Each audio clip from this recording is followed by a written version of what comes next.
Secretary רוביו, my dear friend Murkle, it's great to welcome you in Jerusalem with your delegation. It's great to welcome you in Jerusalem as Secretary of State of the United States. I have to say that this visit comes in the wake of a historic visit to Washington.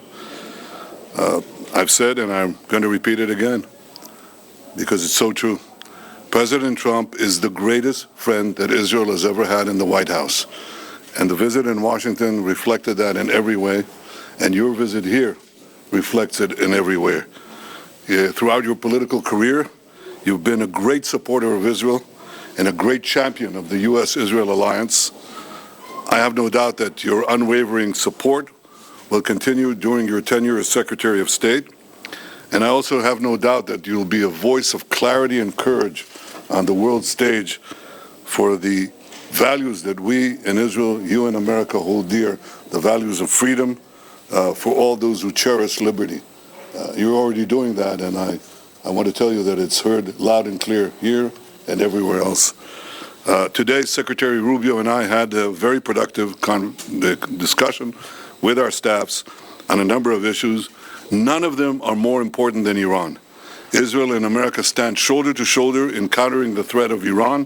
We agreed that the Ayatollahs must not have nuclear weapons.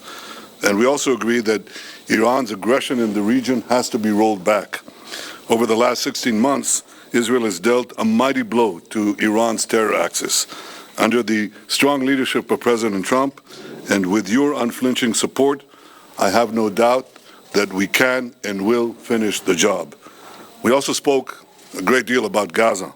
I thanked Secretary Roubiou for President Trump's assistance in helping us secure the release of another 3 hostages yesterday. These are hostages that Hamas refused to support only a few days to release only a few days earlier. And I also thanked him for America's unequivocal backing for Israel's policy in Gaza in moving forward. I want to assure everyone who's now listening to us, President Trump and I are working in full cooperation and coordination between us.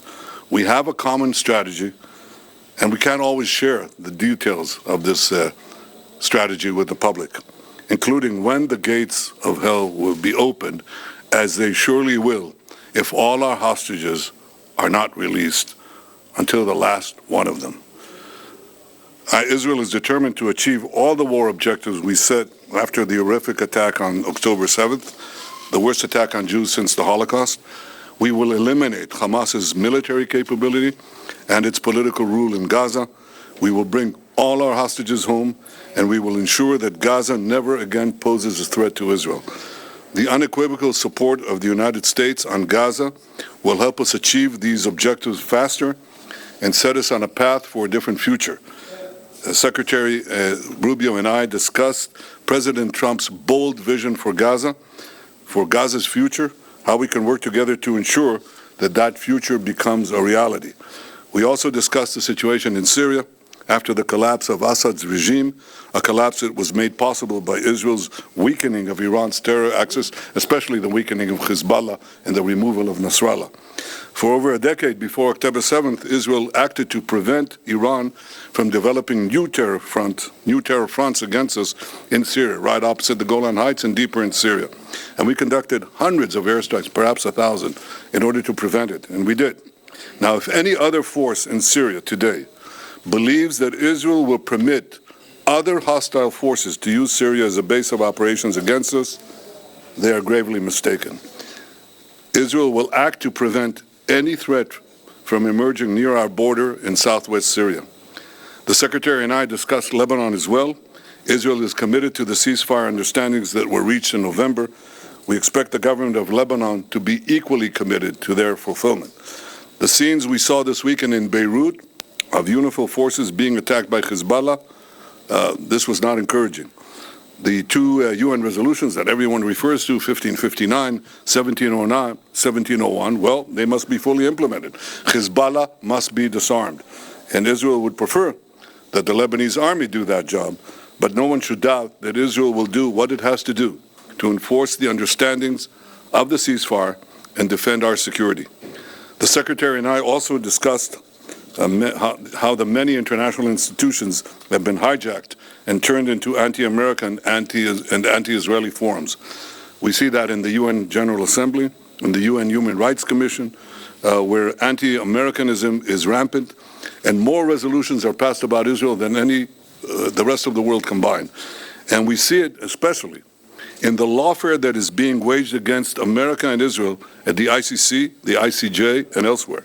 The ICC has outrageously libeled Israel and issued arrest warrants based on utter lies.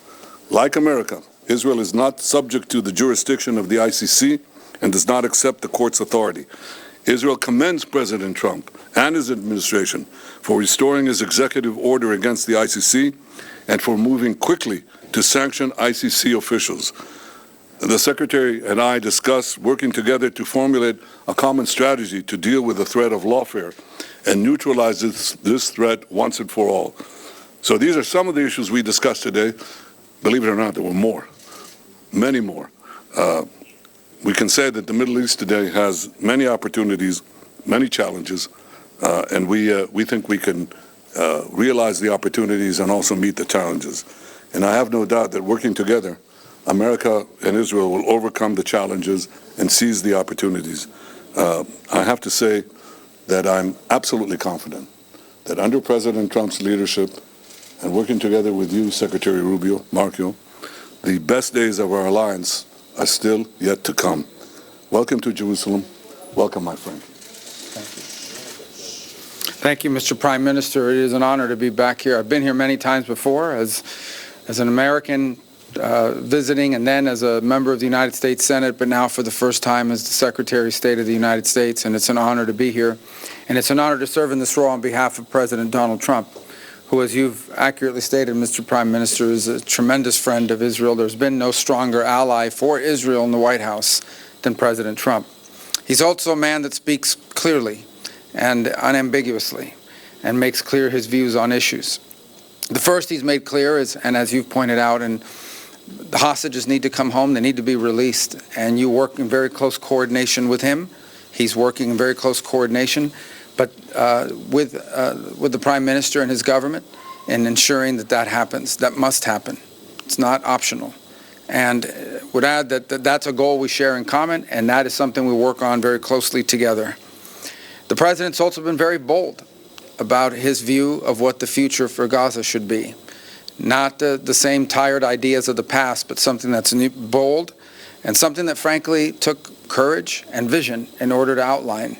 And it may have shocked and surprised many, but what cannot continue is the same cycle where we repeat over and over again and wind up in the exact same place. Related to that, the President's been very clear. Hamas cannot continue as a military or government force.